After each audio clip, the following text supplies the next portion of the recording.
Come on, let's go. Le réseau. Avec Vanille sur Rouge. 16h-19h. Benjamin Friand, je le rappelle, tu es mon co-animateur pour ceux qui nous rejoignent depuis 16h. Est-ce que tu aimes bien l'exercice ? C'est un exercice qui est pas facile à faire, je dois l'admettre, mais c'est original, c'est cool, ça me sort un petit peu de ma zone de confort. Oui, ta zone de confort, elle est très inconfortable pour nous tous, nous les gens prudents, voilà. Alors on va parler un petit peu de ton parcours pour reposer les bases pour ceux qui ne te connaissent peut-être pas encore. Benjamin, tout a commencé avec une histoire d'amour. Tu as été l'un des premiers à croire en quelque chose, c'était la trotte. Là qui n'était pas du tout à la mode, il fut un temps. Il y a combien de temps ? La trottinette a toujours existé depuis hyper longtemps. L'objet, la trottinette avec les deux roues, ça fait hyper longtemps que ça existe, mais elle a été réinventée en quelque sorte en fin des années 90, ouais. Début des années 2000. Et c'est à ce moment-là qu'on a eu un big boom. On voyait tout le monde en trottinette pliable en aluminium se balader un peu partout dans les rues. Et toi, on t'a vu débarquer sur les terrains de skate, mais avec la trotte. Et c'est comme ça que tu t'es fait connaître, notamment sur les réseaux, sur YouTube, où tu as plus de 100 000 personnes. Et je parle des gens qui sont abonnés, ce qui est un petit détail, parce que tes vidéos cumulent tellement de vues. Sur Insta aussi, tu as une comment on appelle ça ? Une population, mais non, c'est pas une communauté. Une communauté, merci, je trouvais plus le mot, c'est ça le direct. Une communauté qui te suit et qui est hyper attachée à toi, c'est plus de 165 000 personnes qui te suivent. Donc, t'es vraiment connu pour tes vidéos, pour ce que tu fais. Raconte un petit peu tout ton univers autour de la trotte. Ouais, j'ai toujours aimé les sports qui sont originaux en soi. Donc, la trottinette, quand c'est arrivé, c'est quelque chose qui me parlait beaucoup parce que ça n'existait pas encore, en fait. J'étais là vraiment au début, donc il y avait tout à faire. Et j'ai commencé en tant qu'athlète professionnel, c'est arrivé assez vite, j'ai voyagé à travers le monde pour faire des compétitions, des démonstrations, et puis après avoir fait tout ça, je me suis dit pourquoi pas essayer d'évoluer un petit peu et essayer de trouver d'autres manières d'exploiter mon sport en quelque sorte. Et du coup je me suis dit pourquoi pas créer peut-être une trottinette pour la neige, qui existait en soi déjà, mais ça ressemblait plus à un bike, ça s'appelle la snow scoot, c'était des gros, c'était un peu encombrant, et il fallait réinventer ça pour que ce soit facile à en faire et que je puisse faire les mêmes figures que je faisais dans les skateparks, mais sur la neige. Donc j'ai redesigné en quelque sorte le snow scoot, et j'ai fait aussi de la trottinette sur le sable, j'ai fait de la trottinette en parapente, et maintenant, depuis récemment, j'en fais sur l'eau. C'est tellement énorme de te voir en trotte sur l'eau, ça n'a pas l'air évident quand même. Hein. C'est pas évident au début, mais c'est comme tout, ça s'apprend. Alors forcément, on a plus de facilité quand on vient du sport de la trottinette parce qu'on a l'habitude d'avoir un guidon entre les mains, mais c'est quelque chose qui peut s'apprendre, que tout le monde peut apprendre. Et d'ailleurs, t'as tout fait aussi pour apprendre aux jeunes, puisque t'as même à un moment fait une école, proposé des cours pour des jeunes pour apprendre à faire quoi avec la trotte ? Des figures. Apprendre aussi les règles du skatepark. Je faisais beaucoup de pédagogie. Moi, je voulais être instit quand j'étais plus jeune, donc on retrouve beaucoup de conseils, etc. pour comment se comporter dans les skateparks, comment s'améliorer aussi. Apprendre le respect en fait aux jeunes, parce qu'il y a, pour ceux qui sont dans le milieu, ils connaissent un petit peu qu'il y a des tensions quand même quand on est beaucoup dans un petit skatepark comme ça. On se marche un peu les uns sur les autres, donc il y a beaucoup de règles à respecter. Mais oui, j'ai créé mon école de trotte que j'ai dû mettre un peu en stand-by à cause du Covid. Là, je pense que je vais reprendre cet été. Mais voilà, ouais. Tu cartonnes sur les réseaux sociaux, sur YouTube, sur Instagram. N'hésitez pas à aller voir Benjamin Friand. Vous allez adorer ses vidéos. C'est vrai que c'est un petit côté addictif. En plus, tu lances des challenges, etc. Tu fais plein de trucs avec ta communauté. Raconte un petit peu ce que tu proposes sur Instagram. Sur Instagram, je fais j'essaye pas mal de nouvelles choses en fait en rapport avec mon sport. Je fais beaucoup d'humour maintenant, moins dans la performance, plus dans l'humour. En essayant de faire donner une autre perspective en fait de mon sport ou d'autres sports en général. Je teste plein de choses, et puis aussi je fais pas mal de challenges. Par exemple l'année dernière je suis allé avec un ami qui s'appelle Anthony Grant. On a fait Genève-Chillon en trottinette. C'est pas mal. En une journée, on a fait en 9 heures. En fait, on partait dans ce challenge sans vraiment se poser de questions. On s'est rendu compte que c'était quand même assez physique. Mais du coup, voilà. Donc, 9 heures pour arriver. Ouais, 9 heures et des poussières, ouais. Et alors ? Bah, expérience? c'était super en fait. Sur le moment, ça passe lentement parce que forcément, on n'avance pas très vite. Mais après coup, en fait, on se rend compte que c'est passé super vite. Quand on a fait énormément de choses en une journée. C'était en trotte électrique? Non, trottinette normale.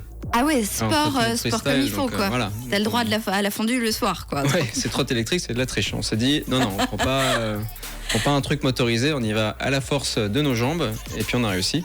Alors cette passion pour la trotte, tu nous en as parlé un petit peu, tu avais modifié par exemple la trotte qui s'appelle le snow scoot. Le snow scoot, ouais. Tu l'as un peu modifié pour en faire quelque chose de plus léger, plus simple, on va dire. Ouais, pour faire des figures avec pour faire quelque chose qui ressemble plus à une trottinette en fait avec des skis.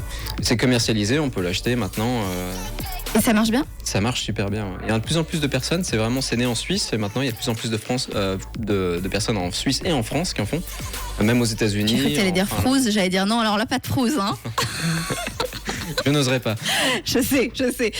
Benjamin, du coup, on parle de la neige, mais il y a aussi le lac. Est-ce que ce prototype sur lequel tu es en ce moment, on peut voir les vidéos encore une fois sur tes réseaux. Ouais.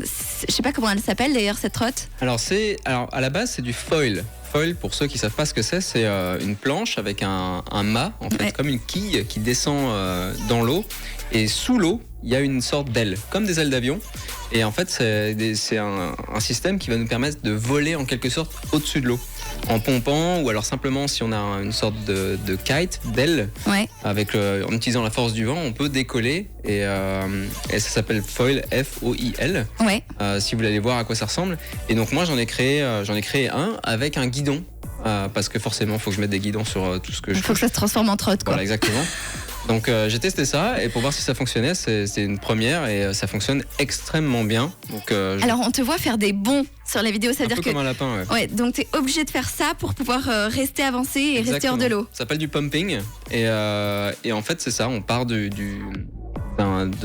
quai en fait. Au bord du lac, et puis on donne un petit à-coup, on saute dessus, puis après le but c'est de pomper le plus longtemps possible. Mais c'est hyper physique. C'est hyper physique, ouais. C'est je me plains avec le paddle, mais ça n'a rien à voir. Mais du coup, le challenge de cet été, ce sera parce qu'en fait, on peut prendre des vagues avec ça, des vagues qui sont toutes petites. Par exemple, s'il y a un bateau de la CGN qui passe à côté et qui crée une vague, on peut réussir à prendre cette vague et suivre le bateau d'assez loin sur cette vague. Et le but, en fait, pour moi, le gros challenge de cet été, ça va être d'essayer de partir de Vevey et d'arriver à Montreux juste en utilisant des bateaux de la CGN, des bateaux qui font des gros... On peut pas vraiment s'approcher des bateaux de la CGN parce que c'est fortement déconseillé. Ouais, bien sûr. Mais en fait, avec le foil, ça nous permet de prendre une vague près du bord. Ouais, de la suivre. Pas besoin, la vague, elle a pas besoin d'être très grande. Et du coup, on arrive quand même à suivre à une grande distance le bateau.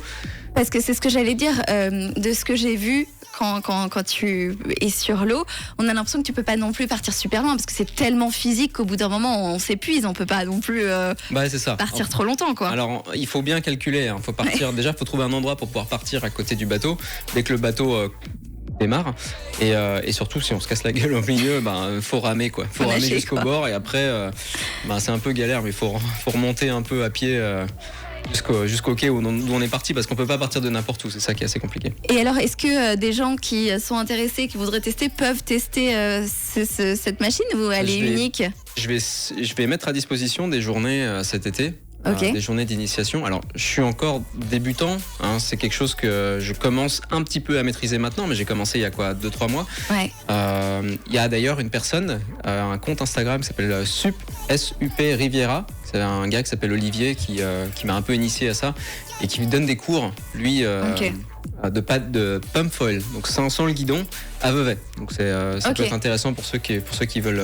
Toi, t'as rajouté le guidon. Donc moi, j'ai installé le guidon, mais du coup, je vais en faire cet été là-bas. Et tous ceux qui veulent essayer, je vais mettre. J'ai 2 prototypes, je vais les mettre à disposition. Comment on fait pour te contacter, les réseaux sociaux? Instagram. Benjamin Friand officiel. Ouais, Benj sans le i, Benj Friand officiel. Ouais. Benj Friand officiel, Parce n'hésitez que- pas à aller parce voir. que c'était déjà pris Benjamin Friand par quelqu'un qui a créé un compte avec ma photo, mais c'est pas moi. Oh, le scandale. Bah voilà, c'est ça les comptes fans. En tout cas, tu mérites, hein, on le rappelle, tu as 165 000 personnes qui te suivent sur Insta, plus de 100 000 personnes abonnées sur YouTube. Et c'est pas évident d'avoir des abonnés, parce que les vues, on peut les faire, mais Ouais, les abonnés, c'est c'est pas compliqué. facile. Donc bravo, tu passionnes. Et quelle est la suite? Alors du coup, tu nous as parlé de ce que tu allais préparer pour cet été. Est-ce que tu as d'autres projets encore secrets? Qu'est-ce que tu nous fais? Parce que je sais que tu ne t'arrêtes jamais. Je ne m'arrête jamais. Je me suis laissé un peu de temps cette année pour faire des projets, moins de projets, mais des projets plus gros. Ouais. Donc là, il y a le projet en foil. Une trotte volante bientôt? Mais alors ça, tu sais qu'on me le dit énormément. Et c'est un peu le seul terrain que j'ai pas vraiment touché encore. Donc en espérant qu'un jour, je trouve un moyen de le faire. Qui sait, s'il y a quelqu'un dans nos auditeurs là qui s'y connaissent vraiment en drone et qui arrive à construire des drones géants, laissez-moi mettre un guidon dessus. Le PFL va te contacter, t'inquiète pas. Avec grand plaisir. Alors moi, je fais le testeur, pas de problème.